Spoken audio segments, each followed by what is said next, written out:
안녕하세요. 엄마표 영어 파이널 에디션입니다. 초등학교 들어가는 시기에 영어 학습을 본격적으로 시작했다면 6개월 정도 듣기를 한 상태에서 여름방학을 맞이하는 시기입니다. 파닉스 들어가는 시점이죠. 파닉스는 조금씩 천천히 학습하도록 하면서 동시에 어머니가 아이와 함께 그림책을 소리내어 읽으세요. 읽어주기 곤란하시다면 CD를 틀어주고 같이 따라 읽으시고요. 아이만 혼자서 하라고 하면 책은 읽지 않고 듣기만 하는 습관이 생길 수 있으니까 경계하셔야 합니다. 이전 동영상에서 제시했던 다양한 전략을 영어책을 읽히는 데 있어서 어떻게 구체적으로 적용할 것인지에 대해서 알아보도록 하겠습니다. 처음부터 모든 전략을 함께 가르치는 것은 무리입니다. 아이도 어리둥절해야 할 거고 어머니도 아직 읽기 전략의 지도에 능숙하지 않은 상태니까요. 전략을 하나씩 적용하면서 아이와 호흡을 맞추는 방법을 터득해 가야 합니다. 슈퍼맨 박현영 씨와 그분 아이의 오버액션 버전이 아이 지도에 대단히 효과적일 수는 있지만 박현영 씨가 아닌 어머니 성향이나 어머니 아이의 성향도 고려되어야 합니다. 중요한 건 오래가지 못하는 타인의 방법이 아니라 어머니와 아이에게 적합한 방식을 찾는 거죠.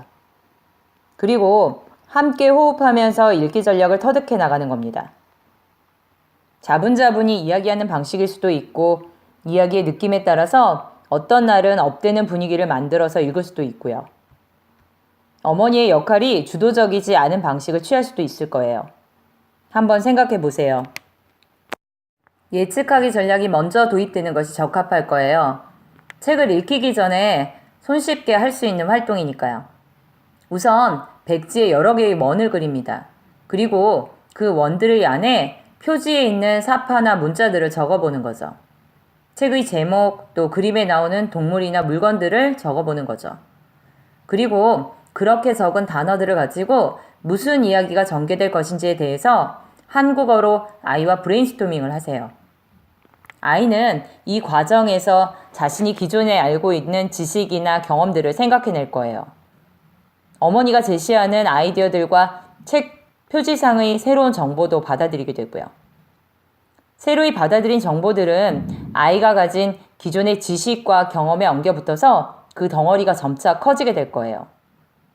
그리고 이 과정 중에 아이는 머릿속으로 심상화 활동을 하게 되고요.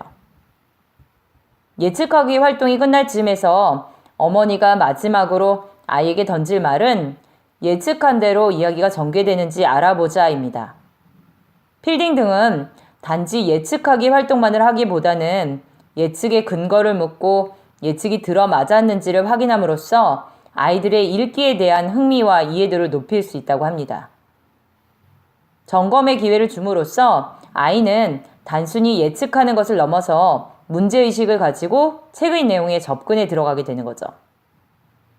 예측한 대로 이야기가 전개되는지 알아보자 라는 말을 아이에게 던짐으로써 어머니는 아이로 하여금 자신의 예측과 책 속의 내용이 일치하는지, 또 일치하지 않으면 어떤 부분에서 일치하지 않는지, 왜 일치하지 않게 되었는지 이런 점검하는 활동을 하도록 유도할 수 있습니다.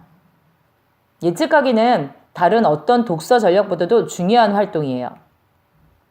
이걸 하는 것만으로도 IS가 제시하는 읽기 지도 6가지 중에서 4가지 활동인 예측하기, 질문하기, 또 시각화하기, 점검하기 이 활동을 하게 되는 거죠. 따라서 어머니가 예측하기 전략 하나만 제대로 지도하셔도 읽기 지도의 70%가 끝나게 되는 거예요.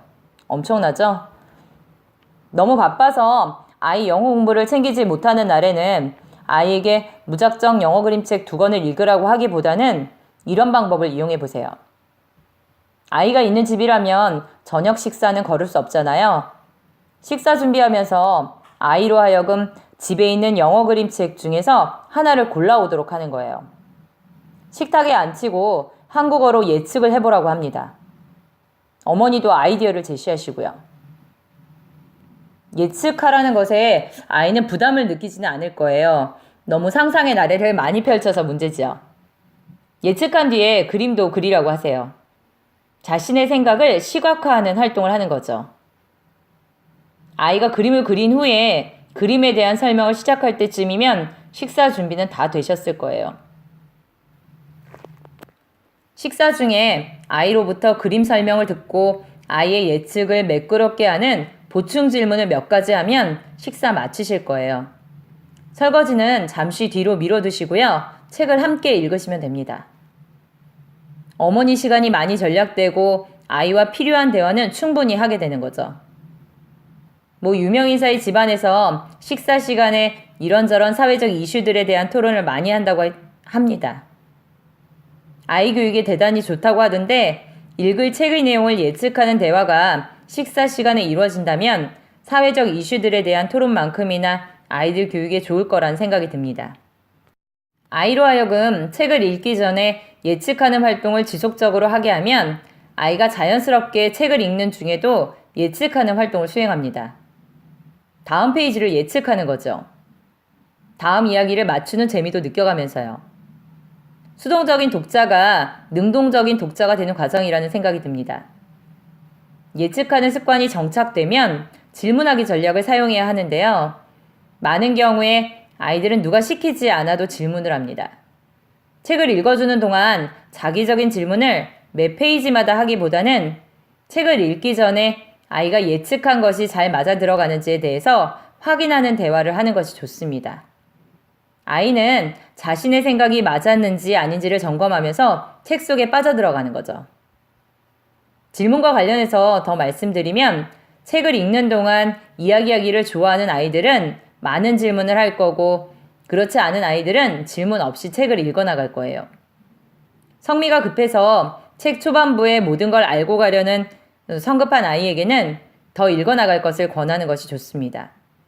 앞에서 궁금했던 것들이 뒷부분을 더 읽음으로써 해결된다는 것을 깨닫게 해줘야 하니까요.